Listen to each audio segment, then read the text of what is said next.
할렐루야. 사랑하는 반석의 성도 여러분, 2월 25일 목요일 아침 아까베 시간이 돌아왔습니다. 오늘은 시편 47편의 말씀으로 함께 은혜를 나누고자 합니다. 오늘 이 시편 47편은 여러분 시작하기 전에 이 시의 전체 주제를 한번 마음속에 놓고 따라오시면 좋겠습니다. 이 시는 왕의 대관식이라 혹은 왕의 즉위식이라 이렇게 불리는 시입니다. 여러분의 왕은 누구시죠? 하나님 여호와 하나님이시죠. 그래서 그분에 대한 찬송시로 불려지게 됩니다. 역사적으로는 아마 다윗이 이 법궤를 예루살렘 성으로 안치시킬 때 묘사하는 그런 역사적 배경도 가지고 있습니다.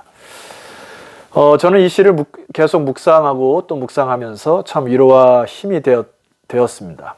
왜냐하면 그 여호와 하나님이 우리의 왕이실 뿐만 아니라 우리는 그분의 자녀이고 우리는 그를 아버지라 부를 수 있다고 하는 특권이 너무나 큰 위로와 힘이 되었고요.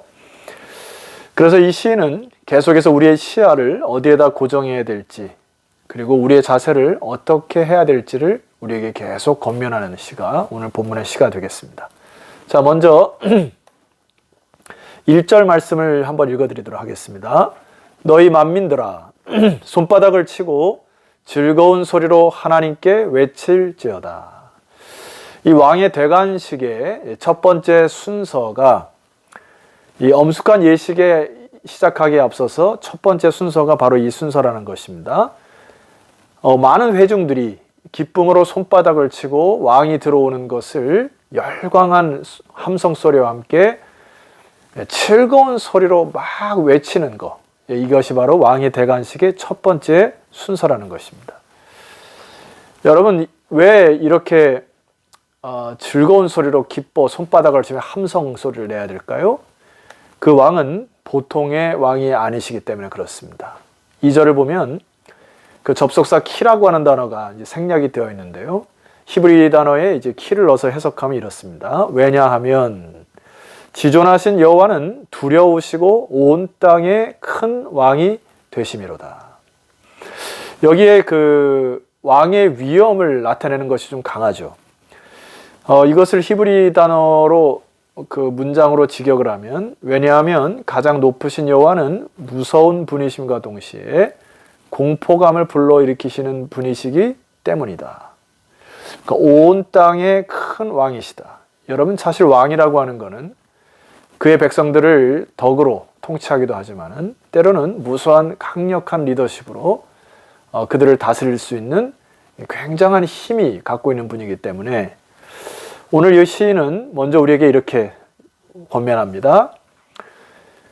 손바닥을 치고 즐거운 소리로 하나님께 외쳐 그를 찬송하라.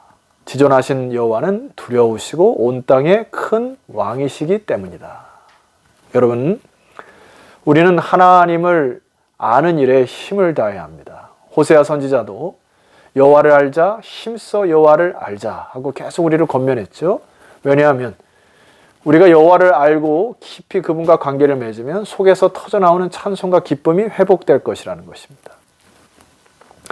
오늘 이 시인은 우리들에게 찬송할 이유에 대하여 여러 각도로 우리에게 말씀합니다만은 제 마음속에 각인된 하나의 단어가 1절 초반절에 만민이라고 하는 단어입니다. 너희 만민들아. 여러분, 이 만민이라는 것은 모든 민족을 뜻하게 됩니다. 그러니까 이 하나님은 그가 택한 백성뿐만 아니라 이 온 세계에 거하는 모든 만민이 하나님을 왕으로 섬기게 되는 그것이 바로 당위성에 있기 때문입니다. 그래서 2절에도 온 땅에 큰 왕이시기 때문에 그를 찬송해야 한다라는 것입니다. 여러분, 우리가 하나님을 섬기고 하나님을 믿는 자로서 오늘 이 시간에 잠시 우리 예배를 좀 돌아볼 필요가 있습니다. 매주 우리는 사실 왕의 잔치에 초대되고 또 왕의 대관식에 참여한다는 의미로 예배를 드리셔야 될 것입니다. 자, 이 왕의 대관식의 첫 번째 순서가 뭐였죠? 만민들이 손바닥을 치며 왕이 들어오시는 것에 함성을 추며 즐거이 소리를 높이는 것이 첫 번째 순서라는 것입니다. 그런데 우리가 예배를 드릴 때 예배 문 앞에까지 있어도 얼마나 나의 마음과 생각과 감정에 휘둘리는지 몰라요. 그래서 내 마음이 상하면 설교도 들리지 않거나 혹은 온전히 찬송하기도 게을리합니다. 혹은 내가 좀 더 피곤하거나 또 마음이 다운되기만 하면 웬만큼에서 하나님 앞에 경배하기가 쉽지가 않아요. 여러분 이 부분을 철저히 회개하시고 다시금 우리가 하나님께 예배 드릴 때 영광의 왕이신 그분 앞에 우리의 감정과 마음을 잘 다스려서 온전한 예배자로 나오시기를 주 이름으로 축원합니다. 3절 말씀 이하에 보면 이렇게 표현합니다. 여호와께서 만민을 우리에게 나라들을 우리 발 아래에 복종하게 하시며 4절 우리를 위하여 기업을 택하시나니 곧 사랑하신 야곱의 영화로다. 그리함으로 우리는 찬송해야 한다. 이런 뜻입니다. 자, 여기 3절로 다시 가시게 되면 여기 복종이라고 하는 단어는 히브리 단어의 야드베르라고 하는 단어인데 이것은 이제 구약 성경 시편에 딱 두 군데 쓰이는데요. 이거는 이제 여러분 제가 가끔 말씀드렸던 다바르라고 하는 단어가 있어요. 이거는 말씀, 진리 뭐 이런 뜻인데 결과적으로 말씀 하나로 완전히 복종시킬 수 있는 권세 있는 분은 하나님이시다.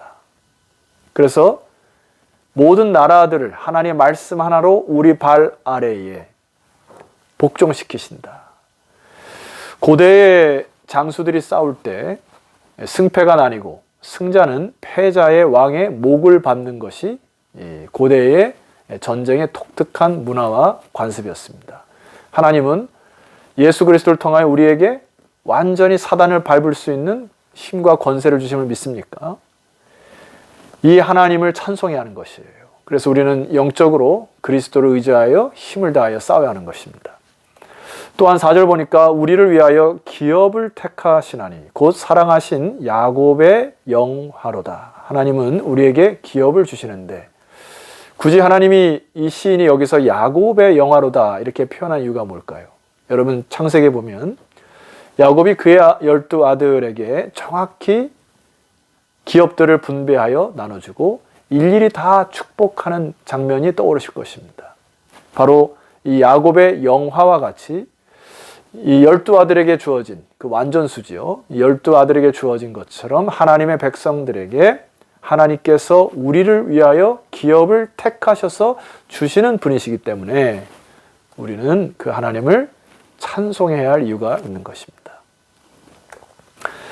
자, 여러분 5절 이하에 보게 되면 이제 두 번째 분위기가 좀 달라지게 되는데요.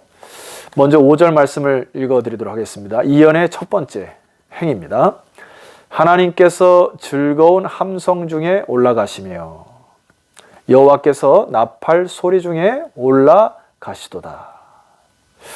자, 앞에 제가 여러 말씀드렸을 때 1차적으로 생각해야 될 것은 법궤가 제자리를 찾지 못하다가 이제 다윗이 이 법궤를 찾아서 시온성, 예루살렘 성에 안치를 시킬 때에 법궤가 올라가는 이 광경을 통하여서 수많은 백성들이 나와서 막 기쁨의 함성 소리를 외치고 다윗이 춤을 췄던 장면이 기억나실 것입니다. 그러면서 그 시를 그때 노래 불렀던 시를 연상하는 것이 시편 24편이죠.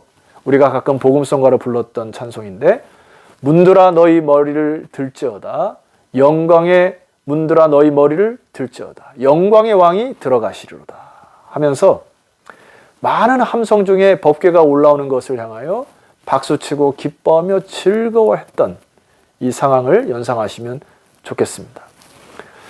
또한 여러분 이 5절 이하의 이 내용은 초대교회 이후에 예수님이 죽으시고 부활하시고 승천하시는 그 날을 기념하여 바로 승천하는 그 날을 정확히 표현하여 그 승천 때에 이 5절 이하의 시를 하나님께 올려드렸다는 것입니다. 보십시오. 하나님께서 즐거운 함성 중에 올라가시며 여기 하나님은 바로 성자 예수 그리스도를 뜻합니다. 여호와께서 나팔 소리 중에 올라가시도다. 승천하셔서 다시 재림하실 것들을 그의 말씀대로 이루셨던 약속하신 그분을 바라보라는 것으로 바로 승천의 주간에 이렇게 모든 백성들이 하나님을 찬송했던 찬송시입니다. 그래서 6절 말씀 보면 찬송하라 하나님을 찬송하라. 찬송하라 우리 왕을 찬송하라. 7절 하나님은 온 땅의 왕이심이라 지혜의 시로 찬송할지어다. 여러분 잠시 6절과 7절을 쭉 보시면은 찬송하라는 게 몇 번 나옵니까? 예, 영광의 왕이 예수 그리스도가 승천하시는 것을 내다보고 말씀대로 모든 것을 이루시고 완성하실 그분을 바라보고 이 시인은 찬송하기를 끊이지 아니하는 5번을 계속 반복합니다. 그리고 우리에게 뭐라고 권면하냐면 지혜의 시로 찬송할지어다. 하나님을 찬송할 때 단순히 이 감정에 의해 찬송해서도 안 됩니다. 그리고 때로는 내 기분의 고조에 의하여 하나님을 찬송하기 쉬는 죄를 범해서도 안 돼요. 이 시인은 우리에게 뭐라고 얘기하냐면 대충 아무 것이나 찬송하는 것이 아니고 마치 세상 노래처럼 나의 기분에 따라 흥에 따라 부르거나 말거나 하는 그런 게 아니라 지혜의 시로 진심으로 그리고 묵상함으로 그 하나님의 말씀을 내 마음속에 받아들여 그분을 진짜로 전심으로 하나님께 찬송하라는 이 말씀을 여러분 받으셔야 합니다. 우리 하나님은 이 시인이 계속 강조하는 단어가 있어요. 앞에도 말씀드렸지만 만민들아, 만민의 찬송을 받으실 하나님이시고 여기 7절에 보니까 우리 하나님은 온 땅의 왕이신 하나님이시기 때문에 그분을 지혜의 시로 찬송할지어다. 할렐루야. 자, 여러분 8절과 9절의 이제 마지막 문장인데요. 여기서도 이 시인이 계속 강조하는 내용이 있습니다. 8절입니다. 하나님이 뭇 백성을 다스리시며 하나님이 그의 거룩한 보좌에 앉으셨도다. 9절 뭇 나라의 고관들이 모이며 아브라함의 하나님의 백성이 되도다. 세상의 모든 방패는 하나님의 것이며 그는 높임을 받으시리로다. 여기서 뭇이라는 단어 주목하셔야 합니다. 하나님은 뭇 백성을 다스린다. 모든 백성을 다스리시고 뭇 나라의 고관들의 모임도 다 하나님의 주권에 있고 아브라함의 하나님의 백성이 되도다. 즉 믿는 자들은 다 아브라함의 후손으로 하나님의 백성 될 자격이 주어지니 그 하나님은 높임을 받으셔야 할 하나님이시다 하고 이렇게 시를 결론을 짓습니다. 성도 여러분, 우리가 이 시를 마감하면서 다시금 우리의 시야와 우리의 마음의 중심을 하나님께 고정하시는 여러분 되었으면 좋겠습니다. 왜냐하면 다윗은 목동 일대에 그의 시가 하나님께 드려지는 놀라운 시가 시편 23편 중에 하나죠. 여호와는 나의 목자시니 내게 부족함이 없으리로다. 다윗이 목동이었을 때에 사실 그 어린 소년이 무엇이 가진 게 있었겠습니까? 아무것도 없었을 거예요. 그냥 하루하루 밥 먹고 살기가 바빴을 것입니다. 그런데 그 하나님을 알고 난 이 다윗은 그가 나중에 재산을 가지고 영광스러운 명예를 얻을지라도 여호와는 나의 목자시니 그가 내게는 부족함이 없다는 시를 계속 하나님께 올려드리는 내용들이 온 시에 깔려 있습니다. 그러나 반면에 솔로몬은 이 세상의 부귀 영화를 다 가졌음에도 불구하고 그의 시야를 이 세상에 해 아래에 두었기 때문에 그리고 자기 자신에게 집중했기 때문에 헛되고 헛된 인생을 살게 됩니다. 그래서 우리는 이 하루하루 이 아까베를 통하여서 시를 묵상하고 또 하나님의 말씀을 들을 때 어떻게 하라고 말씀드렸죠? 여러분 영혼에게 선포하셔야 합니다. 그리고 묵상하시고 결단하시고 찬송하기를 쉬지 않는 이 축복이 여러분에게 회복되기를 소망합니다. 자, 마지막으로 제가 여러분과 좀 나누고자 하는 것이 있습니다. 우리 그리스도인이 자칫 살면 굉장히 이기적인 사람이 될 수 있어요. 예를 들어 내가 잘 되거나 혹은 내가 축복받으면 내가 섬기는 하나님이 나를 복 주셨다. 그리고 내 가정이나 혹은 내 교회 혹은 한국 교회의 굉장히 이기적인 모습으로 꽉 뭉칠 모습이 좀 있습니다. 여러분 이것은 조금 지양해야 될 부분이에요. 하나님은 우리의 하나님과 동시에 만 백성의 하나님이십니다. 그래서 하나님이 죄로 인하여 혹은 어둠에 아직까지 헤매는 자들을 돌아오기를 기다리시는 하나님이심을 아셔야 합니다. 그래서 우리의 이 복을 이웃에게 믿지 않은 자들에게 흘려보내는 축복과 은혜의 통로로 여러분을 삼으셨어요. 그래서 시야를 좀 넓히셔야 합니다. 여러분 주변에 믿지 않은 자들을 향하여, 또 하나님을 반대하는 자들을 향하여서 중보기도 하셔서 마음을 크게 하시고 기도하는 여러분 되었으면 좋겠습니다. 하나님은 그것을 기뻐하실 거예요. 또 하나는 우리들의 삶의 목표와 방향성, 그리고 여러분의 개인적인 어떤 성향들이 있을 수 있습니다. 이것은 이렇게 하고 저렇게 해야 하고. 그러나 좀 조바심 낼 필요는 없으리라 봅니다. 왜냐하면 온 땅의 주인이 하나님이십니다. 오늘 우리가 말씀을 묵상하였던 것처럼 하나님이 한 말씀으로 복종케 하시는 분이심을 기억하십시오. 그래서 오히려 조바심과 안달보다는 하나님께 집중하고 또 하나님의 뜻에 복종하여 아버지께서 이루시는 놀라운 은혜를 경험하고 그의 역사를 체험하는 저와 여러분 되기를 주의 이름으로 축원합니다. 기도드리겠습니다. 하나님 아버지 감사합니다. 오늘 이 말씀을 듣고 다시금 우리 반석의 모든 성도들이 왕의 잔치, 왕의 대관식에 참여하는 자세로 예배를 드리는 예배자의 자세가 회복되게 하옵시고, 일상적인 삶을 살아갈 때에도 온 땅의 주인이신 하나님을 묵상하여 우리의 모든 것의 주권자 되시는 하나님을 찬송하는 이 찬송의 입술이 회복되게 하옵소서. 예수 그리스도 이름으로 기도드렸사옵나이다. 아멘. 자, 성도 여러분, 내일 아침은 시편 48편으로 여러분 찾아뵙도록 하겠습니다. 내일 뵙겠습니다.